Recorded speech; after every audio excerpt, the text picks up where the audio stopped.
Olá pessoal, tudo bem? Bom dia. Eu estou passando aqui para fazer com vocês, fazer junto com vocês, né, a nossa peça profissional número 5 da nossa atividade que está do Laboratório de Prática Jurídica da SBAN. Bom, primeiro eu gostaria de falar com vocês sobre esse momento que a gente está passando, né? Não é sempre bom lembrar que a gente está passando por um momento difícil na SBAN. Nós acabamos de perder uma professora que era muito querida, professora Mávia.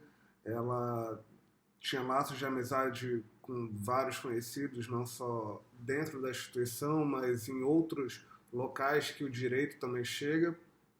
Era uma pessoa muito querida e ela ministrava na instituição a disciplina de TGP, que eu também ministro no período vespertino. Ela ministra de manhã, ministrava de manhã, matutino e noturno.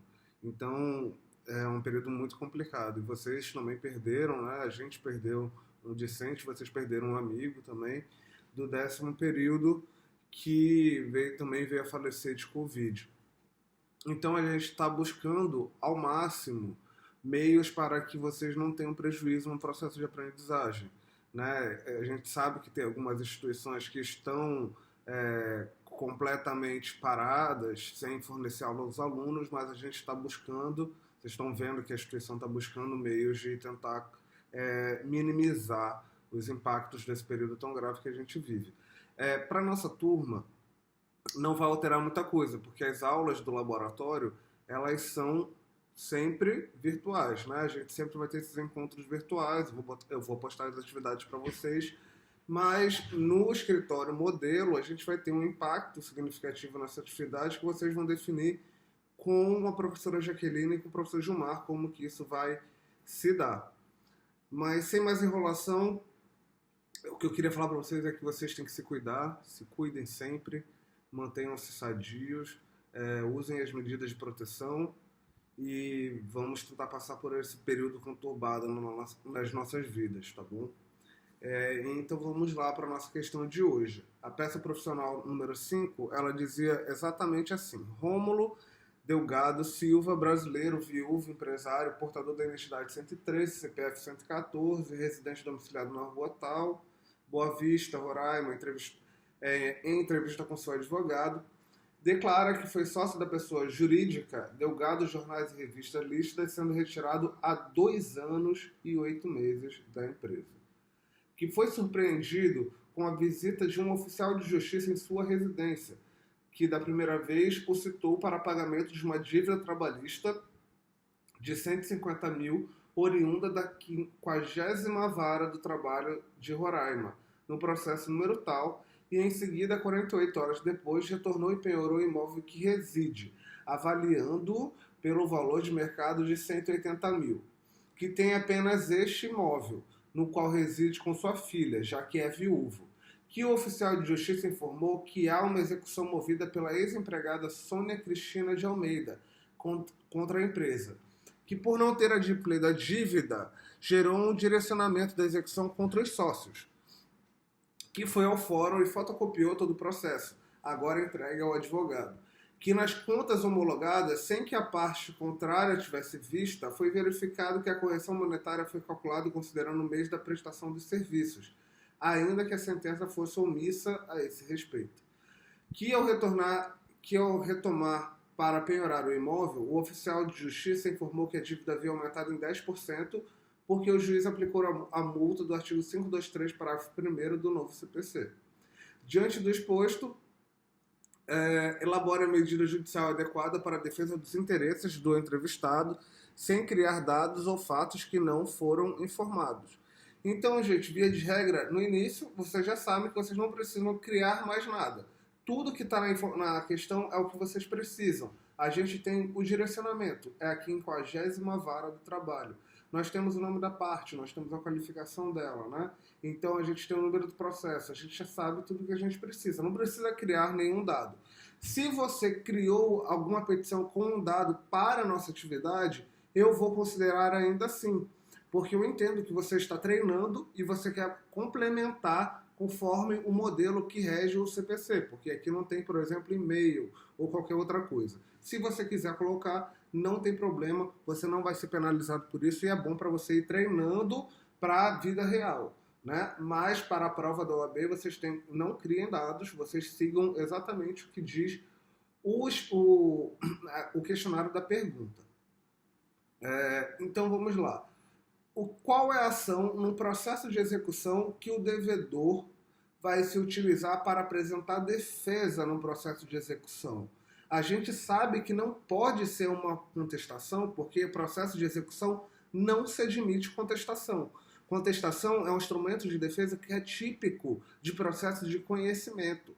Então, no processo de execução, por ser um processo que é mais célere, você é citado para pagar a dívida em 3 dias, né? E no caso do processo de trabalhista com algumas outras peculiaridades de tempo, a gente não consegue apresentar contestação. Então, o que a questão exigia de conhecimento? Exigia que você soubesse, apresentar o embargo do devedor. É um meio de defesa do devedor para se homiziar da execução judicial contra si instaurada. Essa petição será endereçada, ou seja, direcionada para o juízo da 50ª Vara do Trabalho de Roraima. Você vai indicar o processo e a qualificação do embargante que a questão te deu. Em primeira tese, o que eu tenho que citar? Bom, gente, a questão falou para vocês que ele se retirou da sociedade com 2 anos e 8 meses. Se a questão não achasse isso interessante ser dito, talvez ela não teria colocado isso na prova. Mas quando a gente olha e fala, ele saiu da retirada, ele se retirou da sociedade empresária com mais de 2 anos. Então tem alguma coisa aí. A questão não vai falar isso à toa. Né? Então, quando a gente pega o artigo 1003 do Código Civil Brasileiro, a gente vê que a responsabilidade dos sócios ela só fica após 2 anos da sua retirada da sociedade. Então, a primeira tese que a gente tem que falar nessa situação é uma preliminar de legitimidade passiva de impossibilidade de execução de ex-sócio, que se retirou da sociedade há mais de 2 anos, conforme artigo 1003, parágrafo único do Código Civil Brasileiro. Então, essa é a primeira tese que a gente deveria ter falado. Em segunda tese, eu vou botar aqui para ler a questão novamente. Ele fala,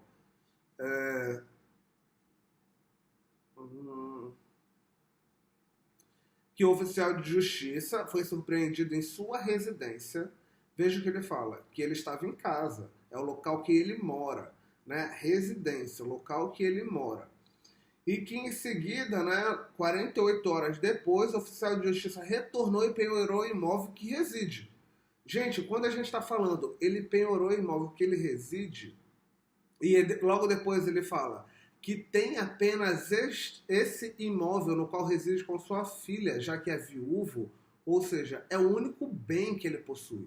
Né? É o único patrimônio que a parte possui. Então ele não poderia ser penhorado, porque existe uma regra de impenhorabilidade. Né? Conforme a Lei 8.009 de 90, o único imóvel que a gente possui, ele constitui bem de família e não é passível de penhora. Então essa é a segunda tese que você tem que suscitar. E a questão te deu todas as informações que você precisava para você ter essa conclusão. Porque ela falou, ele reside no imóvel, é o único bem que ele possui, é o local que ele reside com a sua filha, ele é viúvo, ou seja, não tem outra casa, não tem onde a filha dele morar, não tem onde ele morar, é sua única residência, né? Então você tem que levantar essa situação também. Logo em seguida, a questão fala o seguinte, vamos ver aqui.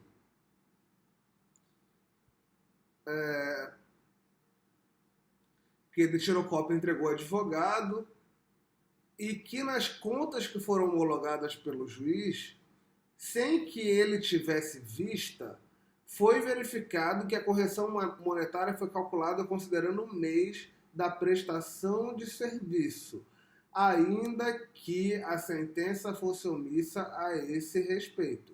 Então a gente já está vendo aqui que ele está te dando uma informação que a gente sabe que, conforme a súmula 381 do TST, a correção monetária ela deve ser calculada pelo índice do mês seguinte ao da prestação de serviço. Né? A súmula 381, deixa eu abrir ela aqui para a gente ler junto.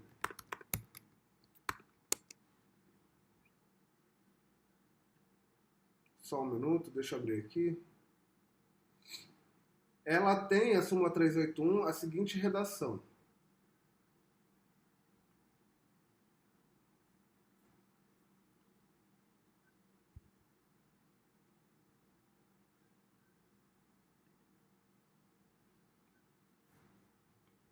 O pagamento dos salários até o 5º dia útil do mês subsequente ao vencido não está sujeito à correção monetária. Ora, se ele está cobrando esse mês, ele botou correção desse mês, a gente já está vendo que tem uma violação a essa súmula, porque era só a partir do 5º dia útil do mês seguinte, né? Se essa data limite for ultrapassada, incidirá o índice de correção monetária do mês subsequente ao da prestação de serviço, a partir do dia 1º. E essa súmula foi desde 2005, e ela deveria também ter sido mencionada por vocês quando da resolução dessa questão. Outra questão que a gente tem que falar aqui é que a gente viu que o juiz aplicou uma multa, né? O juiz aplicou uma multa em 10% do artigo 523, parágrafo 1 do novo CPC. Vamos ler junto o que diz do 523, parágrafo 1º do CPC. E é sempre interessante vocês fazerem exatamente isso que eu estou fazendo. Vocês estão lendo a questão, ela falou de algum artigo, vai lá no artigo e leia. Vai saber o que ele está falando. Entendeu? Apesar de você saber na cabeça, eu sei que o artigo 523, parágrafo 1º, vai dizer que se ele não pagar o débito no prazo de lei, o débito vai incidir 10% de honorários e mais multa de 10%. Mas você tem que ir lá e ler, né? Vamos lá. No caso de condenação de quantia certa, já fixada em liquidação e ainda na decisão sobre passagem controvérsia, o cumprimento definitivo da sentença far-se-á requerimento do exequente, sendo executado, intimado para pagar o débito no prazo de 15 dias, acrescido de custas, se houver. Só um minuto que o computador está dando um probleminha aqui.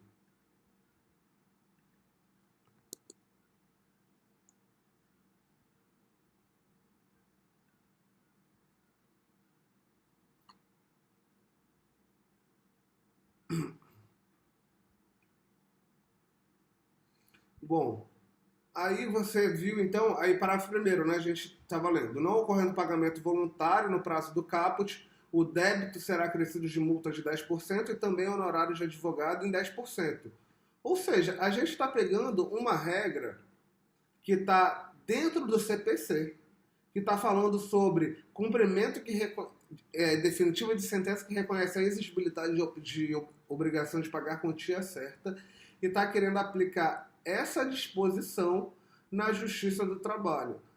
Não é cabível, né? A gente sabe que o processo do trabalho possui regra específica. Embora o CPC se aplique subsidiariamente, a gente vai aplicar o CPC somente quando não tiver regra na CLT indicando o que a gente, o dispositivo ou alguma disposição relativa ao que a gente está querendo.